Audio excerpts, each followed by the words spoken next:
Guys, good morning. Welcome to my channel. So, kusina ni Bebeng. Guys, gagawa tayo ngayon ng fish biryani ala sushi. So, sa mga newbies dito sa Middle East, pwede nyo po sundan yung aking video or kindly visit po my YT channel, Kusina ni Bebeng.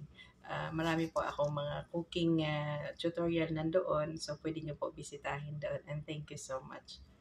Guys, first step, mayroon tayong ditong chopped onions. So, haluan lang po natin dito ng ating lard oil or pwede rin cooking oil. So, dito yung gamit ko po dito guys para mas malasa siya. Ito, yung Golden Chair na brand. Ito po yung tawag dito ay lard oil. So, yan. So, yan guys, maglalagay lang tayo dito ng 1 tablespoon na lard oil or cooking oil or butter, no? Depende po sa inyo. Diluin lang natin yan. At hintayin natin na hanggang mag-golden brown yung ating onion. Ito din tayo ng half-cook na potato guys para isapin natin mamaya sa ating kaldero bago natin i-arrange yung ating isda mamaya. So after nito, dito rin natin ipiprito yung itatoppings natin na onions. So ayan guys, ready na yung ating onions. Ilagay natin yung ating cardamom plus ng ating cloves. Ayan, haluin lang po natin konti. Then, isunod natin yung ating minced garlic. Ayan, haluin na natin. Hindi tumikit. Hanggang mag-golden brown din yung ating garlic. Saka natin isunod yung ating fresh coriander and chopped tomato. Pwede na yung ating garlic. Susunod natin yung ating chopped tomato.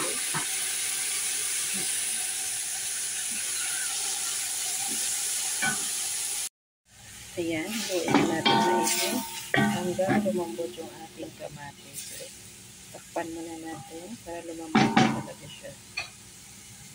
After ng ating potato, ito naman yung ating itatoppings na onions. So, yan, i-crispy fried lang po natin yan. Ito yung ating half-cooked na potato. So, set aside lang po muna natin siya hanggang maluto yung ating tomato. Ayan guys, ready na yung ating tomato. Kailangan ganyan ang texture niya. So ngayon guys, ilagay na natin yung ating biryani powder 1 and 1.5 tablespoon.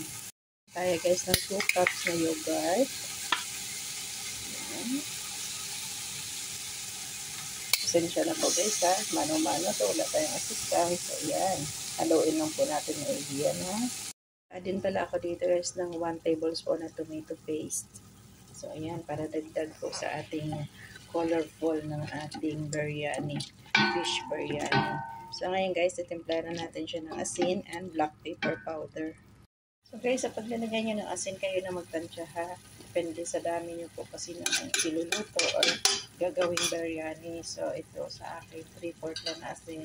And then, sprinkle lang natin ng black pepper powder. Mag-add lang tayo dito ng mga 3 tablespoon na hot water. Yan. Para po hindi po masyado malapot yung ating sauce.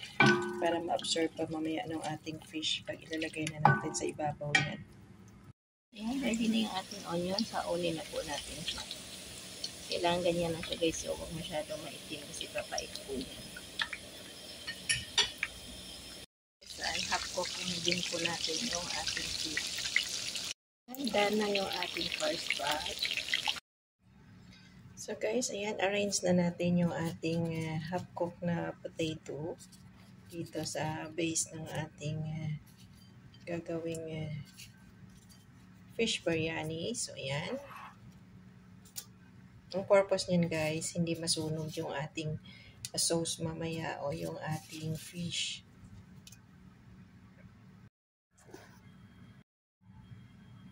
So, ayan na siya guys. Ayan. Then, isunod naman natin yung ating fish. Ipapatong na natin sa ibabaw. So, ayan guys. Sunod naman natin i-layer. Ito yung ating half-cooked na fish. Ayan.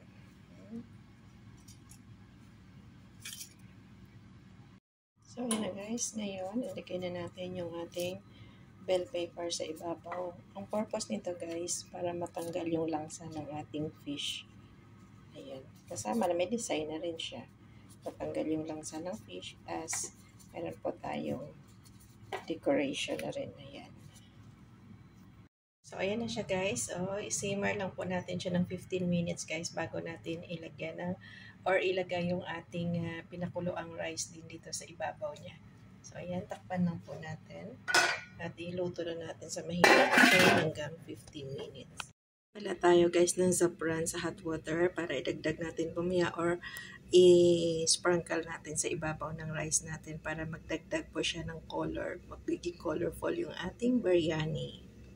Ito na yung ating basmati rice guys. Yan, pakuluan na natin ito ng mga 15 minutes or hanggang magiging half cook lang yung ating rice. Guys, ang panguna ng ating biryani. Yan, konti pa. Ini yung ating rice. Transfer na natin siya doon ng unti sa ating fish biryani. Ayan. Lagay natin sa ibabaw. Cover lang natin ng ating rice yung ating fish. Huwag mo nating haluin guys ha. At mamaya, pag yan luto na siya guys, hindi po yan siya sinasandok. Babalik ta rin po natin ito siya sa malaking bandiyado para hindi po magalaw yung ilalim niya. Ayan. Cover na natin siya ng gayaan. Guys, na-cover na natin yung ating fish. Sunod naman natin gawin. Ito yung kaninang binalbat natin ng saffron. Ayan. Sprinkle lang natin yung sa ibabaw.